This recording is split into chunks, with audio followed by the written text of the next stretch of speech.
विश्व पर्यावरण दिवस के मौके पर यानी 5 जून को भारत के 100वें रामसर स्थल की घोषणा कर दी गई। तो भारत का 100वां रामसर स्थल कौन बना है? भारत का 100वां रामसर स्थल बना है सुरहाताल। सुरहाताल जो कि बलिया उत्तर प्रदेश में है, उसे भारत के 100वें रामसर स्थल के रूप में घोषित किया गया है कल 5 जून को, यानी कल था विश्व पर्यावरण दिवस और इसी मौके पर इसको घोषित किया गया भारत का रामसर स्थल, जो कि 100वां रामसर स्थल है। तो ये एक उपलब्धि हो गई है। भारत के अब 100 रामसर स्थल हो चुके हैं। कितने रामसर स्थल हो चुके हैं? 100। भारत तीसरा ऐसा देश बन गया है सर्वाधिक रामसर स्थल वाला। यूके में, यूनाइटेड किंगडम, यूके नंबर 1 पर है। दूसरे स्थान पर है मैक्सिको और उसके बाद तीसरे स्थान पर भारत है, जहां पर 100 रामसर स्थल हैं या 100 रामसर स्थल घोषित किए जा चुके हैं। तो भारत में अब कुल कितने हो गए हैं? 100 रामसर स्थल। ये एग्जाम के लिए आपको याद रखना है। 100वां रामसर स्थल सुरहाताल, उत्तर प्रदेश में सुरहाताल को घोषित किया गया, जो कि बलिया जिले में स्थित है। और इसे कब घोषित किया गया? 5 जून को। विश्व पर्यावरण दिवस होता है 5 जून को, आप सभी जानते हैं। उसी दिन इसको घोषित किया गया 100वें रामसर स्थल के रूप में। जैव विविधता से समृद्ध और स्थानीय और प्रवासी पक्षियों के प्रमुख आवास होते हैं रामसर स्थल, जिन्हें हम आर्द्र भूमियां कहते हैं। आर्द्र भूमि ऐसा क्षेत्र होता है जो वहां पर नमी रहती है, पानी से घिरा हुआ होता है, दलदली भूमि होती है, उसे हम आर्द्र भूमि या वेटलैंड कहते हैं। तो वेटलैंड जो है ये जैव विविधता से भरे होते हैं। यहाँ पर पेड़ पौधों की, पक्षियों की बहुत सारी प्रजातियां पाई जाती हैं। जीव जंतुओं के लिए ये महत्वपूर्ण स्थान होते हैं। अब सुरहाताल कहां पर है? सुरहाताल है बलिया में। बलिया उत्तर प्रदेश का सबसे जो पूर्वी जिला है वह है, यानी पूर्वी उत्तर प्रदेश में, और हम कहें तो उत्तर प्रदेश का सबसे पूर्वी जिला बलिया, वहां पर है सुरहाताल, जिसे जयप्रकाश नारायण पक्षी अभयारण्य के रूप में भी जाना जाता है। ये नाम भी आप याद रखिएगा, जयप्रकाश नारायण पक्षी अभयारण्य के रूप में भी हम इसको जानते हैं। तो बलिया में है। बलिया को कहां पर है? पूर्वी उत्तर प्रदेश में। ठीक है, ये आपसे पूछा जा सकता है। नेक्स्ट देखें। अब विश्व पर्यावरण दिवस के बारे में जान लेते हैं। कल विश्व पर्यावरण दिवस के मौके पर इसको घोषित किया गया। तो 1972 में United nation of conference of the human environment की बैठक हुई थी स्वीडन में। वहां पर विश्व पर्यावरण दिवस की मनाने की बात की गई। तो विश्व पर्यावरण दिवस मनाने की जो बात की गई, कब की गई? पहली बार 1972 में स्वीडन में, जो United nation conference of the human environment की जो बैठक हुई उसमें। और कब से मनाना शुरू किया? 1973 से। 1973 में पहली बार विश्व पर्यावरण दिवस मनाया गया था। तो ये याद रखेंगे, ये अक्सर एग्जाम में पूछा जाता है। कौन मनाता है? यूएनईपी मनाता है। कौन मनाता है? UNEP, United Nation Environment Programme, जिसे संयुक्त राष्ट्र पर्यावरण कार्यक्रम इसको मनाता है। तो हर साल 5 जून को मनाते हैं, उसी दिन इसको घोषित किया गया। तो ये बात जरूर याद रखिएगा। 1972 के सम्मेलन से इसकी शुरुआत हुई और पहली बार 1973 में ये मनाया गया। अब रामसर स्थल जो शब्द है ये कहां से आया है? आर्द्र भूमि क्या होती है? ऐसा दलदली या जलमग्न क्षेत्र जो अंतरराष्ट्रीय महत्व का घोषित किया गया हो, उसे हम आर्द्र भूमि कहते हैं। यानी दलदली और जलमग्न क्षेत्र को आर्द्र भूमि या वेटलैंड के नाम से जानते हैं। क्यों? क्योंकि ये जैव विविधता के प्रमुख जो है वो केंद्र होते हैं। यहाँ पर बहुत सारी जीवों की, जंतुओं की प्रजातियां पाई जाती हैं। तो पारिस्थितिक संतुलन बनाए रखने के लिए इनका बहुत महत्व होता है, ये बहुत इंपॉर्टेंट होती हैं। रामसर कन्वेंशन हुआ था 1971 में।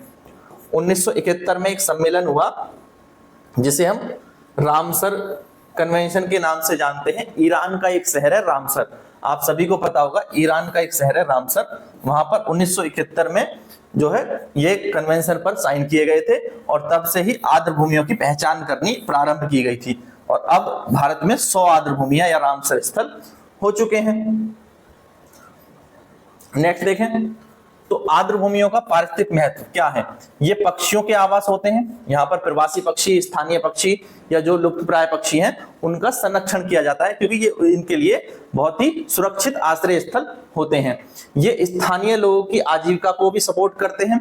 इन क्षेत्रों में जो कृषि है और जो मत्स्य पालन है वो बेहतर होता है। तो आर्द्र भूमियां जो है मत्स्य पालन को सपोर्ट करती हैं, जिससे जो स्थानीय लोग हैं उनकी आजीविका को सपोर्ट मिलता है। भूजल पुनर्भरण में, यानी जो ग्राउंड वाटर है उसके रिचार्ज में भी आर्द्र भूमियां हेल्प करती हैं। साथ ही ये आर्द्र भूमियां जो है बाढ़ नियंत्रण में भी सहायता करती हैं।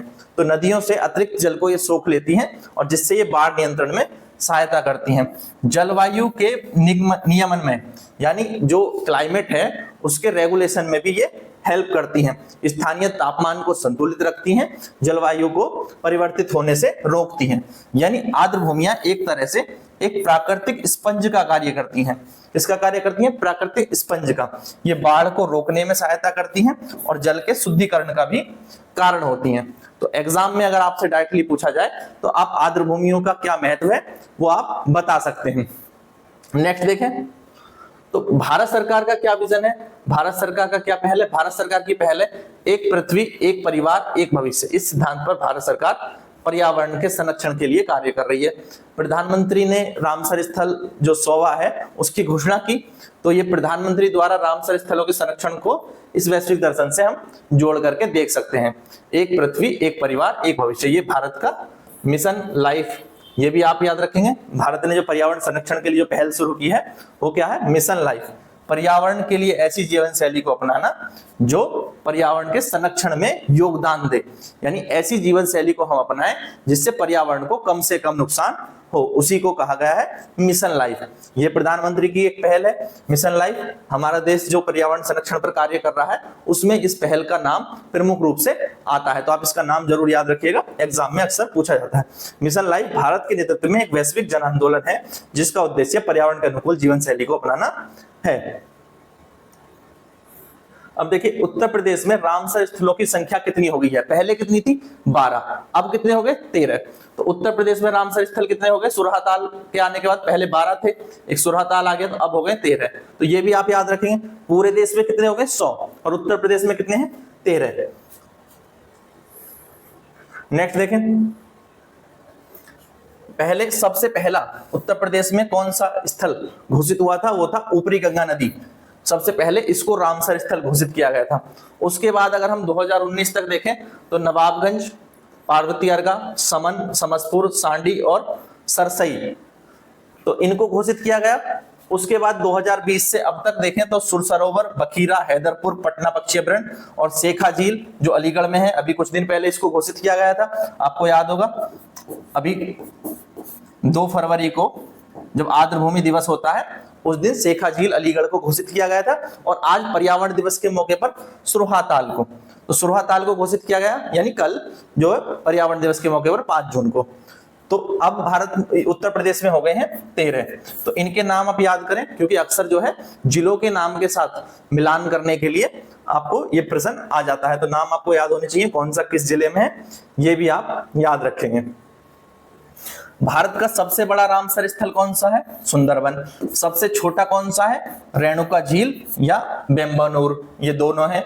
रेणुका झील हिमाचल में है और तमिलनाडु बेम्बनूर में है। सबसे पुराना कौन सा है, सबसे पहले घोषित किया गया था चिल्का झील को, और उस साथ में घोषित किया गया था केवला देव को। तो दोनों में से कोई सा भी आप मान सकते हैं। वैसे ज्यादातर एग्जाम में चिल्का झील उड़ीसा आपको दिया हुआ रहेगा। तो अगर कहीं केवला देव आ जाता है, चिल्का झील ना हो तो फिर केवला देव राजस्थान, क्योंकि दोनों को एक ही दिन घोषित किया गया था 1981 में। सबसे छोटा जो है वो लगभग 1 वर्ग किलोमीटर में फैला है। तो भारत की सबसे बड़ी आर्द्र भूमि सुंदरबन कहाँ है, पश्चिम बंगाल में है। तो ये चीजें याद रखेंगे, एग्जाम में इनसे प्रश्न अक्सर पूछा जाता है। तो आर्द्र भूमियों के बारे में, रामसर स्थल के बारे में जो भी महत्वपूर्ण बातें थी वो सब अपने डिस्कस कर ली हैं। ये डिस्कशन आपको कैसा लगा कमेंट बॉक्स में जरूर बताएं। वीडियो पसंद आया तो लाइक कर दें और अपने सभी दोस्तों के साथ शेयर कर दें। चैनल पर अगर पहली बार आए हैं तो चैनल को सब्सक्राइब कर लें। Thank you, thanks for watching.